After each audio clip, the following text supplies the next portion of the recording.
Praise the lord. ದೇವರ ಅತಿ ಪರಿಶುದ್ಧ ನಾಮಕ್ಕೆ ಸ್ತೋತ್ರ ಉಂಟಾಗಲಿ. ಈ ಮುಂಜಾನೆಯ ವೇಳೆಯಲ್ಲಿ ದೇವರು ಕೊಡುತ್ತಿರುವಂತಹ ವಾಗ್ದಾನವು 2 ಕೊರಿಂಥದವರಿಗೆ ಬರೆದ ಪತ್ರಿಕೆ 1ನೇ ಅಧ್ಯಾಯ 4ನೇ ವಚನ ಈ ರೀತಿಯಾಗಿ ಹೇಳುತ್ತೆ, ನಮಗೆ ಸಂಭವಿಸುವ ಎಲ್ಲ ಸಂಕಟಗಳಲ್ಲಿ ನಮ್ಮನ್ನು ಸಂತೈಸುತ್ತಾನೆ ಎಂಬುದಾಗಿ ಬರೆಯಲ್ಪಟ್ಟಿದೆ. ನನ್ನ ಪ್ರೀತಿಯ ದೇವರ ಜನರೇ, ಅನೇಕ ಜನರು ಆಲ್ಮೋಸ್ಟ್ ಎಲ್ಲರೂ ಕೂಡ ಏನಾದ್ರೂ ಒಂದು ಕಷ್ಟ, ಇಲ್ಲ ಸಾಲದ ಕಷ್ಟದಲ್ಲಾಗಿರ್ಬೋದು, ವೇದನೆಯಲ್ಲಾಗಿರ್ಬೋದು, ಕಣ್ಣೀರಲ್ಲಾಗಿರ್ಬೋದು, ನಾವು ಯಾವ್ದಾದ್ರು ಒಂದು ರೀತಿಯಾದ ಕಷ್ಟದಲ್ಲಿ ನಾವು ತಗ್ಲಾಕೊಂಡಿರ್ತೀವಿ. ಆದ್ರೆ ದೇವರು ಈ ದಿನದಲ್ಲಿ ವಾಕ್ಯದ ಮೂಲಕ ಈ ರೀತಿಯಾಗಿ ಮಾತನಾಡುತ್ತಿದ್ದಾರೆ.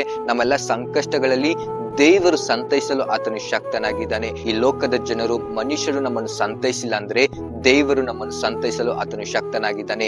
ದೇವರು ತಾನೇ ವಾಕ್ಯದ ಮೂಲಕ ಈ ರೀತಿಯಾಗಿ ಮಾತನಾಡುತ್ತಿದ್ದಾರೆ, ನಮಗೆ ಸಂಭವಿಸುವ ಎಲ್ಲ ಸಂಕಟಗಳಲ್ಲಿ ನಮ್ಮನ್ನು ಸಂತೈಸುತ್ತಾನೆ ಎಂಬುದಾಗಿ. ಈ ಪರಿಸ್ಥಿತಿಯಲ್ಲಿ ಮಾತ್ರವಲ್ಲದೆ ಎಲ್ಲಾ ಪರಿಸ್ಥಿತಿಯಲ್ಲೂ ಕೂಡ, ಎಲ್ಲಾ ಸಂಕಟಗಳಲ್ಲಿ ದೇವರು ನಮ್ಮನ್ನು ಸಂತೈಸಲು ಆತನು ಶಕ್ತನಾಗಿದ್ದಾನೆ. ನೀವು ಧೈರ್ಯವಾಗಿರಿ. ದೇವರು ತಾನೇ ನಿಮ್ಮ ಸಂಗಡವಿದ್ದು ನಿಮ್ಮನ್ನು ಸಂತೈಸುತ್ತಾ ನಿಮ್ಮನ್ನು ನಡೆಸಲಿ. God bless you. Have a nice day.